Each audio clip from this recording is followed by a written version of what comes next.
This podcast contains strong language and discussions about relationships, sex, and love. It may not be suitable for younger listeners. This is the Sex and Singapore City podcast, and I am Nick Selena. Hello, it's Nick Selena, and welcome back to another episode à la moi. I hope you're all doing good. I hope you're feeling great. And I hope you're listening to this episode because it resonates with you and potentially might help, perhaps change a few things going on there. Today, we are doing why do we settle for less than we deserve in relationships? That's such a hard can of worms. It is, but you'd be surprised how many of us settle for far less than what we actually deserve. And we think we deserve it. So there you go. That's it. Episode over. The reason we settle for less than what we deserve is because we think we only deserve that little bit. So that's why we put up with it, because why would we get more? Interesting. There's a few reasons why we settle for less than what we deserve.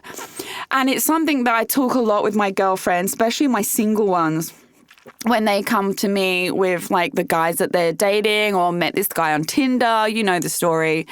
And I listen to it and I'm like, you are chasing this dickhead? Like, what makes you think that this is all you can get? Like, what? Like, I always just want to shake him and be like, no. And like settling for less than you deserve, I've said in relationships also applies to dating as well. It's of course how relationships begin.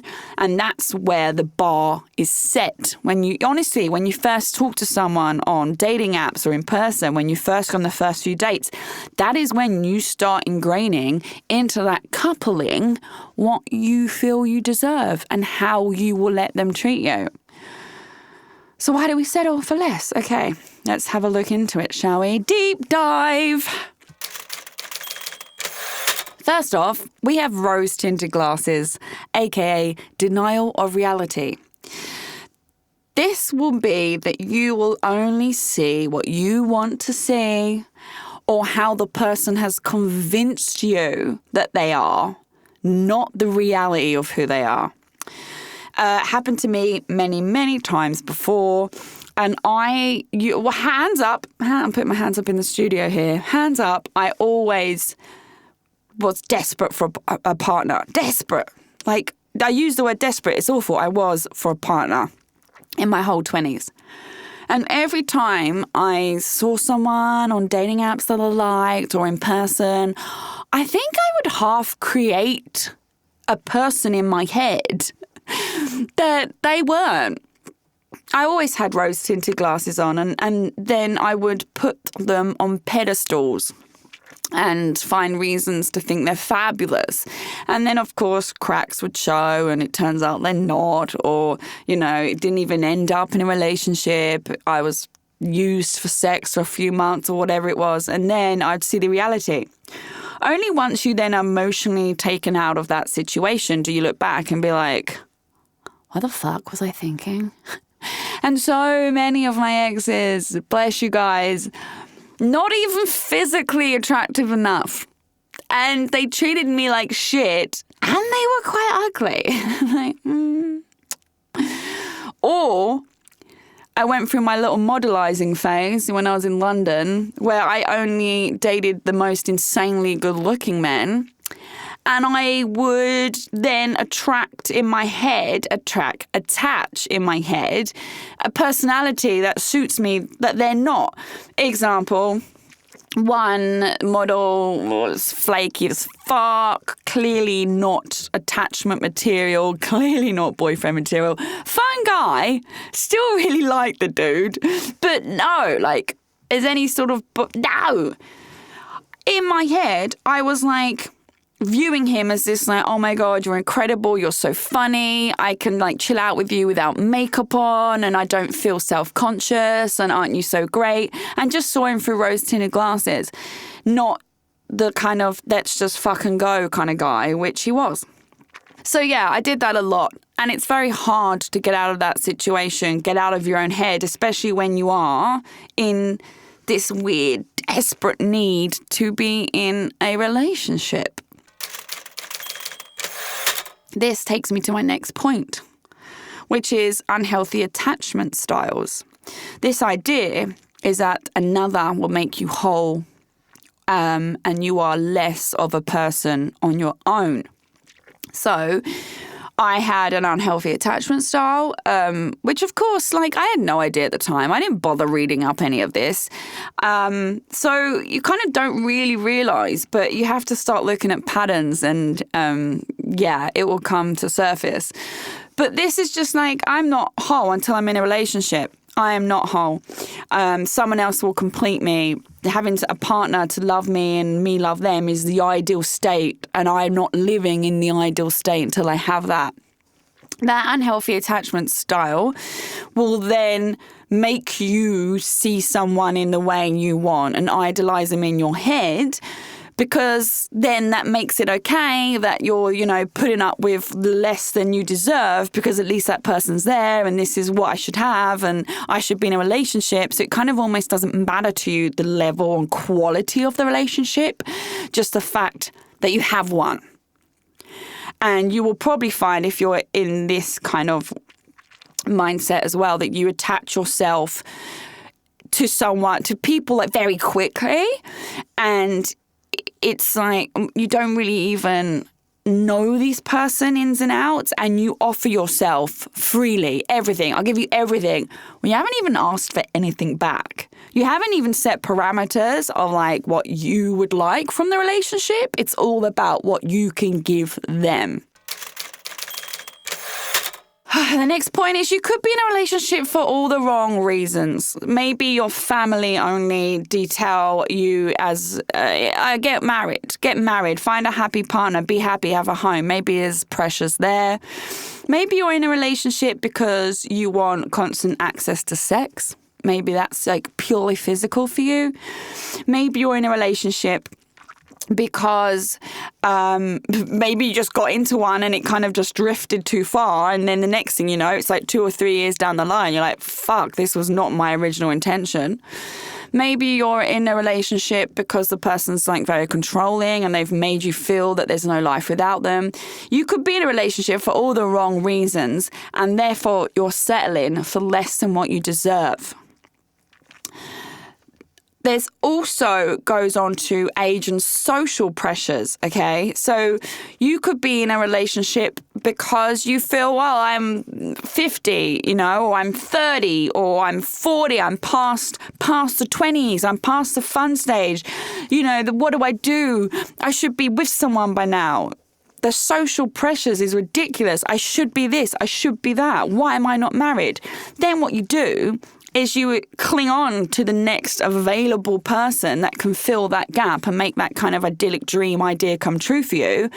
And they could be treating you like shit. But you'd rather settle for less than what you deserve than say, hey, I'm fucking better off single. Fuck off. And being single is okay. That doesn't enter your mind. That's an impossible situation. I'd rather be with this person and putting up with this than not at all. And it sucks. It's social pressures, what should be, what we should have, by what time, by what age. I'm fucking 35 this year. I'm not married, soon to be, of course, if you've all followed my journey. But that's the first time in my life that I'm engaged to be married at 35. Kids? None. Do I want kids? Sure. Can I physically have kids? Yes. But I just chosen not to yet. But I feel it. I feel the pressure. And I think that's why I stayed with my ex for so long as well, because I thought, I'm 29, I've just met someone, he obviously love-bombed me, and then I settled for way less than what I deserved, because in my head, the time frame fitted. Okay, well, I'm 30. At least I'm in a stable relationship. At least I've found someone who's, happy to be with me from across the world. And then when we were eventually together, everything fucking fell away and I saw the real person, but I was too invested then. And I'm like, well, I can't get out now. And then what? Then I remember thinking, then I'll be 32 and alone. And it was just an impossible idea in my head. I'd rather have stayed with that cunt than be on my own, because what would people think of a 32-year-old single girl? Like, ugh. Looking back, ugh. But honestly, I even succumbed to it. Another reason why you settle for less, my dear listeners, is because perhaps you have an underlying need to fix broken people. This is very strong in empaths, such as moi, where you kind of hang on to this belief that you need to fix someone. And have you noticed that you attract all the fucking broken people? You're like a beacon for broken. I'm not saying weirdos. I'm not saying mental people. It's the broken people who are a little bit fucked seem to come around you like moths to a flame. Because you give and give and give and give and give till you're spent. And they're like, take, thank you, take. Oh, she doesn't even ask for anything off me. She doesn't even give a shit. She lets me do what I want, say what I want, like anything, and she'll still be there for me at the end of the day. And then if you ever try to stand up for yourself or try to leave, then they pull on the heartstrings. Oh my God, I'm like so broken and I don't know what I'm doing and I'm so sorry I treated you this way and it's because of my past. And then you stay and you cuddle them and you're like, it's okay, I'll get you through it. Example, I'd been with my ex for 2 months and he told his ex-wife he was still in love with her behind my back. Yeah. Oh, yeah. Still in love with you, but I'm living with Nix. Been with her 2 months, right? I found out. And then that night, he feigned a panic attack at my house because he knew I was prone to anxiety, so that would tap into me. Feigned one on the floor, and I ended up feeding him my dinner and making sure he's okay. Even though he just admitted to saying he was still in love with someone else, I still then fed him and put him to bed. Yeah.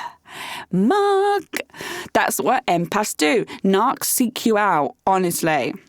And that need to fix broken people is constant. It's almost like if I fix you, you will then adore me and love me forever. You will appreciate me. It's not something you actively think about. It's a subconscious thing. But you think, yeah, I'm going to be appreciated forever. So you sit there and you settle for less and less and less. And then they get worse and worse and you still settle for less. Yeah. And guess what? No. They never appreciate you because they never did. Nothing changes. The only thing that's going to change is you fucking leaving. Moving on to my next point. Have you heard of the saying, it's like a frog in boiling water? Horrible, isn't it? But basically, you put a frog, please don't ever do this, but apparently the myth says you put a frog in cold water and he'll sit there. You bring it to boil, he'll sit there. You bring it to boil, he'll sit there. His body temperature adjusts to the water. Eventually he boils to death and never once tried to get out. This is basically what happens in toxic relationships. You settle for less. They see you've settled for it. They get away with a bit. Then they push some more. By the time you're in it, deep in it, you don't even know you're being treated badly. You don't know or see it anymore. That's why you're settling for less, because you don't fucking know it's less. You've got nothing else to go on anymore. You're the frog, my friend. And that toxic relationship where there's someone who's taking the piss out of you is the boiling water. I'm sorry to say it happens to the best of us. I've been there. And you will be played. And trust me, they know what they're doing. They really do know what they're doing. the way I try and think about it and get myself out of it, which was how I was dealing with it before, is I was thinking, if my best friend sat down and said to me, oh, my partner did this to me last night, or my partner just said this, or, oh, this has happened, what would I say? Because we all seem to have all this amazing advice and ideas and boundaries for our friends, and don't you dare put up with that, you're amazing, whatever. But we don't have it on ourselves. We really don't. So I think if my friend come to me and said, oh, you know, I've just met a guy, it's been 2 months, he's moved into my house already because he didn't have anywhere to live, but he's still in love with his ex-wife. I'd be like, fucking show him the door. What are you doing? Well, how much plainer does it have to be to you, you know? But for me to tell myself that, no, I found all the other reasons why, you know, he didn't mean it. And I believed the lies he'd come out with to cover it up. And then 4.5 years fucking later, I'm the frog and the water boiled me to death. Got that yet? Okay, another reason why you settle for less is there's unresolved childhood issues in yourself. Yep, not the other person this time, it is you. This usually stems from emotional needs not being met and or abuse in the home. It doesn't have to be this hugely traumatic experience, but maybe something in your childhood has thus created and nurtured you to who you are now, and that you perhaps have, I guess, low self-esteem. You have no boundaries for yourself.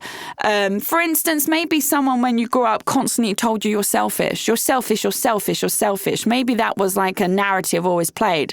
So then what happens is when you become an adult, you go out of your way to try and prove that you're not selfish and you're so aware of it. I don't want to be selfish anymore. You then overgive.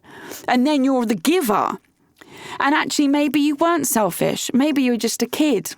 And maybe you just had your needs that weren't met because the parent or the caregiver couldn't actually meet those needs for their own faults and their own issues. Not your fault, of course. You're just a kid. But you see how the spiral goes on? So then if you have any of these that are unresolved, you then really don't have an idea of what healthy love is. Maybe it's a divorced home. Maybe a parent left. So then there's a fear of abandonment as well in there.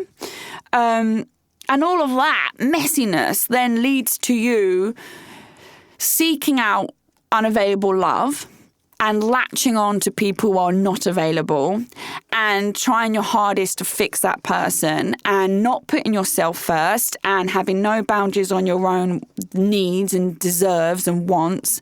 And you settle for less. Way less than what you deserve because you don't know what you deserve. You've got no boundaries. Nothing. I used to say to my therapist, if I get told someone loves me, that's it. That's all I got. There's nothing below that. I don't have any okay, so you love me, but what do you bring to the table? What about money? What about security? What about, treating my animals with respect? What are you? Nothing. I had nothing boundaries. It was like, you love me? Cool, done. Whatever you want. Honestly, that took a good 1.5, 2 years to get that out my system, and it's messy and gross, but you got to do it. Got to fucking do it, all right? Another reason that you stay in such a relationship where you're getting less than what you deserve is also your ego and your pride. They come into play here as well. So perhaps, and I'm not ashamed to say I had that before when I was early 20s, perhaps you have an unhealthy attraction to someone turning you down. Your ego is like, what? What? You're turning me down? I don't think so, babe. Look at you. I don't think so. Then rather than just going, yeah, fuck off, you don't even know what you're missing out on, you try harder. Well, I will get you. Pride comes in, I'm going to get you. I'm going to get you. And then there you are, needing a relationship and working at it, which it's not what you're doing. It's your ego and pride just going, look, I refuse to be rejected. Not this relationship is shit and not giving me what I want. Every time someone pulls away from you emotionally, are you then overcompensating, trying really hard to get them back? It's a whole push and pull game. And you can get caught up in it and don't even realise you're being played. And it's sad and it's painful. And hindsight is 2020. But don't stick around in unhealthy attraction because you refuse to accept any kind of rejection, you know? If this person is treating you like crap, fuck off. I promise you, you will get so much better. I promise you. I will put my life savings on it. And finally, the final pointer for this is perhaps we all settle for less than what we deserve because we think that the only other fish in the sea are dark bottom feeders or dead.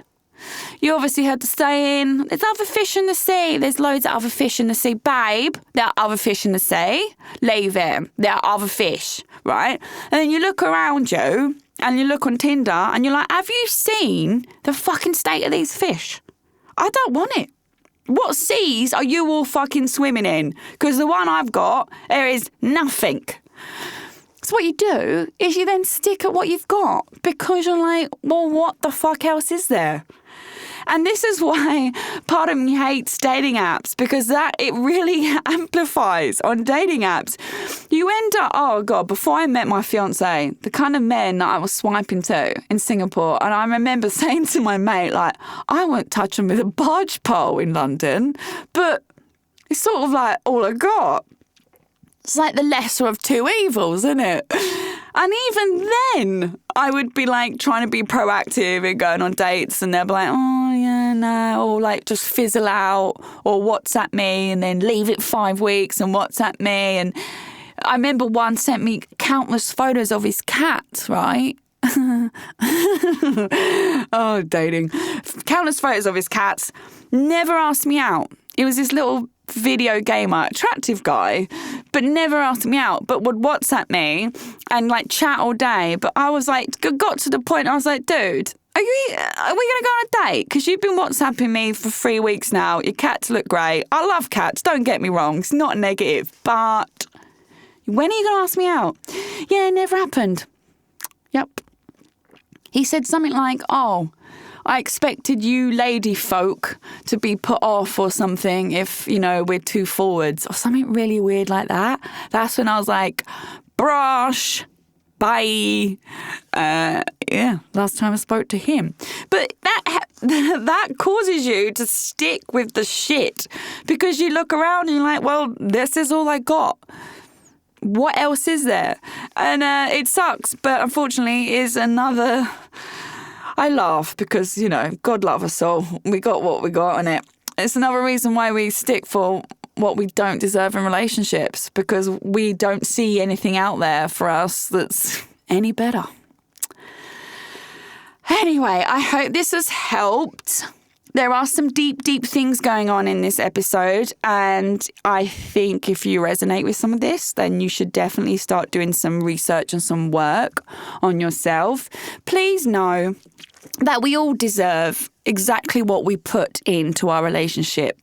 So if you are loving and you're giving and you are kind and you are loyal and you are honest, you deserve all of that back times 1,000. And I hope that my personal experience and life journey up until now is nothing but inspiring for you to realize that you can get there and it does happen. But you have to wade through all that horrible, messy stuff first. And that is the end of this episode. Thanks for listening to the Sex and Singapore City podcast. This episode was produced and hosted by me, Nick Selena, and recorded at the Splicecast studio in Singapore. I'm available to listen to on Spotify, Apple Podcasts, Google, and all major podcast listening apps. Do subscribe to enjoy a new episode every Monday evening. Please do give me a 5-star review. It helps other people also find my podcast. For more awesome content and features to read, you can check out my website, sexandsingaporecity.com. That's sexandsingaporecity.com. I'm also on social media. Simply search at Nick Selena, NIXALINA to find me. Don't be shy, come say hi.